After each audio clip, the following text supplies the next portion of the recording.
So did you know for Inception, the iconic fight scene in the hallway that was rotating was actually done on a rotating set and not using CGI? This is just typical Christopher Nolan genius. So did you know that before becoming an actor, Bryan Cranston was actually a chemistry student? Which is ironic bearing in mind the role that catapulted him to household name and stardom. So did you know for The Matrix, all the green code was actually real words? It was actually sushi recipes. So did you know that the line, "How you doing" from Friends was actually improvised by Matt LeBlanc on set? And it has become one of the most iconic lines in TV history. So did you know for The Dark Knight, Heath Ledger, who was playing the Joker in that movie, actually designed the makeup himself? He felt that it was important to make it look like it was actually put on by him, and that's because it was. So did you know that Emilia Clarke actually wore a wig for her role in the Game of Thrones? Her character had white hair, but her hair was naturally brown, so instead of dyeing it, she decided to opt for the wig. So did you know that for Toy Story, Buzz Lightyear's name wasn't always Buzz Lightyear? His original name was actually supposed to be Lunar Larry, which just sounds absolutely ridiculous, and I personally do prefer Buzz Lightyear, and we all know that he's obviously named after the iconic astronaut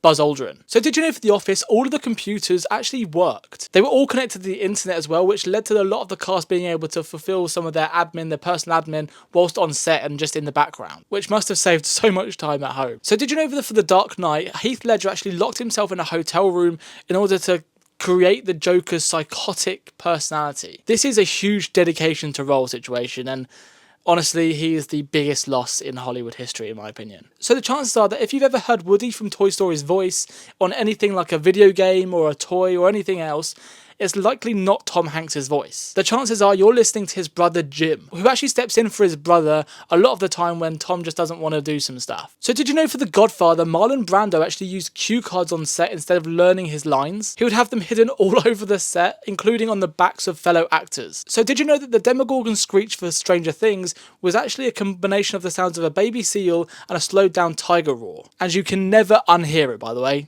I'm sorry. So did you know that throughout all of the Harry Potter movies, Daniel Radcliffe went through 160 different pairs of glasses? This was mainly because he was a fiddler and he just broke them, or they needed different pairs for different situations. So did you know that one of the most iconic lines in movie history, "I'm the king of the world," was actually an improvised line by Leonardo DiCaprio on the set of Titanic? I love how some of the most iconic lines in movie history are actually just improvisations, but the actors just know their characters so much they know exactly what they would say in that situation. So did you know that for The Simpsons, the characters are actually all yellow for a very specific reason? And this was so that they would stand out when viewers would be flicking through channels. So did you know that for Friends, Courtney Cox was originally cast to play Rachel Green in the series, but she asked to play Monica instead due to her connection to her strong personality? So did you know for The Mandalorian, Baby Yoda's real name is actually Grogu, and this wasn't actually revealed until season 2, so if you only watched season 1, you didn't actually learn that about the character. So did you know for Back to the Future, which is one of the greatest movies ever made by the way, Marty McFly was actually recast partway through the shoot. Originally, Eric Stoltz played the character until they had to recast him because he just wasn't good in the role